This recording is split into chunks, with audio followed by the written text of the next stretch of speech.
এবার আকর্ষণীয় ডিজাইনের সাথে OnePlus লঞ্চ করে দিল তাদের OnePlus 12 ফোনটি। বলা হচ্ছে 2023 যতগুলো ফ্ল্যাগশিপ ফোন লঞ্চ হয়েছে তাদের থেকেও দুর্দান্ত সব ফিচার্স নিয়ে হাজির হয়েছে OnePlus 12। তো hello everyone, welcome back to Livertech. চলে আসলাম আরও একটি নতুন ভিডিও নিয়ে। আপনাদের সাথে থাকছে আমি মানিক, এবং আজকের ভিডিওতে কথা বলবো OnePlus 12 ফোনটি নিয়ে। জানিয়ে দেবো ফোনটির প্রাইস সহ অন্যান্য সব ডিটেলস। তাহলে চলুন দেরি না করে শুরু করি। প্রথমেই জেনে নেওয়া যাক ফোনটির বক্সের ভেতরে কী কী রয়েছে। রেড কালারের বক্সটি ওপেন করলে পেয়ে যাবেন একটি সিম ইজেক্টর, ব্যাক কভার, ডকুমেন্টেশন, একটি 100 ওয়াটের চার্জার এবং সর্বশেষ OnePlus-এর USB A to Type-C কেবল। এবার কথা বলা যাক ফোনটির লুক এবং ডিজাইন নিয়ে। ফোনটির ব্যাক সাইডে ব্যবহার করা হয়েছে গ্লাস এবং এতে রয়েছে রাউন্ড শেপের একটি ক্যামেরা বাম্প, যেখানে রয়েছে ট্রিপল ক্যামেরা সেটআপ, সাথে একটি LED ফ্ল্যাশ। ক্যামেরা মডিউলের ডিজাইনটি কিছুটা উঁচু এবং এর ডিজাইন বেশ প্রশংসনীয়। ফোনটির ফ্রন্ট সাইডে রয়েছে middle punch whole cut out curve display, যার ফলে ফোনটি দেখতে বেশ আকর্ষণীয় লাগছে। ফোনটির থিকনেস 9.15 মিলিমিটার এবং এর ওয়েট হলো মাত্র 220 গ্রাম। সুতরাং বুঝতেই পারছেন ফোনটি কিছুটা ভারী, যার ফলে ফোনটি এক হাতে বেশিক্ষণ ইউজ করলে একটু ভারী ফিল হবে। পোর্টস অ্যান্ড বাটনস নিয়ে কথা বলতে গেলে ফোনটিতে সব কিছুই আছে, তবে নেই কোনো 3.5 মিলিমিটার হেডফোন জ্যাক। ফোনটিতে নিচের দিকে রয়েছে Type-C চার্জিং পোর্ট, একটি স্পিকার, মাইক্রোফোন এবং একটি সিম কার্ড ট্রে। রাইট সাইডে রয়েছে volume up and down button, সাথে পাওয়ার বাটন। বাম সাইডে রয়েছে স্লাইডার বাটন এবং উপরের দিকে রয়েছে স্পিকার, সাথে আয়ার ব্লাস্টার। ফোনটির লুক এবং ডিজাইন বেশ প্রশংসনীয়, যা একেবারে OnePlus 11-এর মতোই। তবে এবার ক্যামেরা বাম্পটি কিছুটা বড় এবং উঁচু। ফোনটিতে ডিসপ্লে হিসেবে রয়েছে 6.82 ইঞ্চিজের একটি LTPO AMOLED 2K curve display, সাথে রয়েছে 120 হার্জের রিফ্রেশ রেট। এছাড়াও রয়েছে ডলবি ভিশন এবং HDR10+ সাপোর্ট। মজার ব্যাপার হলো এই ডিসপ্লেতে রয়েছে 4500 নিটসের পিক ব্রাইটনেস, যার ফলে ডে লাইটে ডিরেক্ট সানলাইটেও কোনো প্রকারের ব্রাইটনেসের ঘাটতি চোখে পড়বে না। 120 হার্জের রিফ্রেশ রেট থাকায় ডিসপ্লেটি গেমিংয়ের ক্ষেত্রে বেশ স্মুথ পারফরমেন্স দেয়। সে সাথে পেয়ে যাবেন দুর্দান্ত কোয়ালিটির কন্টেন্ট ভিউ। ডিসপ্লে প্রোটেকশনের জন্য রয়েছে কর্নিং গরিলা গ্লাস ভিক্টাস 2। এবার ফোনটির ক্যামেরা নিয়ে কথা বলতে চাই। আগেই বলেছি ফোনটির ব্যাক সাইডে রয়েছে ট্রিপল ক্যামেরা সেটআপ, যার মধ্যে প্রাইমারি লেন্সটি 50 মেগাপিক্সেলের, যেখানে ইউজ করা হয়েছে LYT-808 সেন্সর।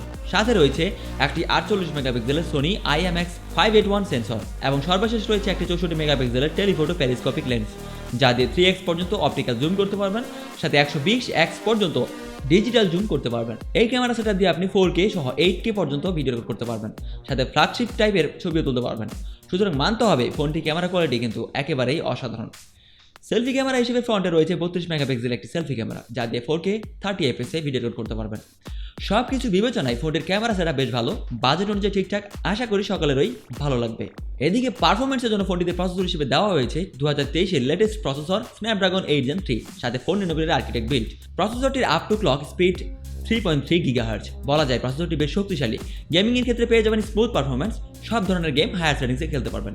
গেমিংয়ের সময় যেন বেশি গরম না হয় তার জন্য রয়েছে ভিসি কুলিং টেকনোলজি, যার ফলে ফোনটি দিয়ে হেভি গেমিং করলেও অতিরিক্ত গরম হবে না। ফোনটিতে আউট অফ দ্য বক্স পেয়ে যাবেন Android 14, ব্যাকএন্ডে থাকছে ColorOS 13। এতে রয়েছে IP65 dust and water resistant, যার ফলে পানি এবং ধুলোবালিতে ফোনটির কোনো ক্ষতি হবে না। পানির 1.5 মিটার গভীরেও 30 মিনিট পর্যন্ত সার্ভাইভ করতে পারবে। ফোনটিতে স্টোরেজ হিসেবে রয়েছে UFS 4.0, যার ফলে এর র্যাম এবং রোম স্পিড বেশ ফাস্ট হবে।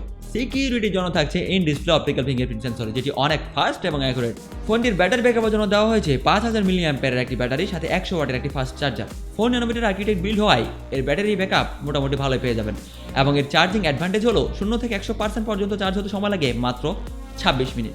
ফোনটি মার্কেটে 4টি র্যাম রং ভেরিয়েন্টে এবং 3টি কালার ভেরিয়েন্টে পাওয়া যাবে। প্রাইসিং নিয়ে বলতে গেলে ফোনটি বাংলাদেশের মার্কেটে অফিসিয়ালি লঞ্চ হবে আনুমানিক 2024 সালের মাঝামাঝিতে। তবে ফোনটির বর্তমানে 12,256 ভেরিয়েন্টের দাম রাখা হয়েছে চায়না টাকায় 4299 ইউয়ান, যা বাংলাদেশে 66,700 টাকার মতো। 16,512 জিবি ভেরিয়েন্টের দাম রাখা হয়েছে চায়না টাকায় 4,799 ইউয়ান, যা বাংলাদেশে 74,400 টাকার মতো। এর 16 1TB ভেরিয়েন্টের দাম রাখা হয়েছে চায়না টাকায় 5,999 ইউয়ান, যা বাংলাদেশে 82,200 টাকার মতো, এবং এর 24GB বাই 1TB ভেরিয়েন্টের দাম রাখা হয়েছে চায়না টাকায় 5,799 ইউয়ান, যা বাংলাদেশে 90,000 টাকার মতো। তবে বাংলাদেশে আসলে আনঅফিসিয়ালভাবে ফোনটির দাম প্রত্যেক ভেরিয়েন্টের ক্ষেত্রে আনুমানিক 15,000 টাকার মতো বেড়ে যাবে। বলতে গেলে ফ্ল্যাগশিপ ফোন হিসেবে প্রাইস অনুযায়ী ফোনটির ক্যামেরা, ডিসপ্লে, পারফরমেন্স সব কিছু ঠিকঠাক মনে হয়েছে। তো এই ছিল এখন পর্যন্ত OnePlus 12 ফোনটির ব্যাপারে আপনাদের মতামত অবশ্যই জানাতে ভুলবেন না। আজকের ভিডিওতে এই পর্যন্তই। পরবর্তী ভিডিওর আপডেট পেতে সাবস্ক্রাইব করে বেল আইকনে ক্লিক করুন। দেখা হবে পরবর্তী ভিডিওতে। ততক্ষণ ভালো থাকবেন, সুস্থ থাকবেন। ধন্যবাদ।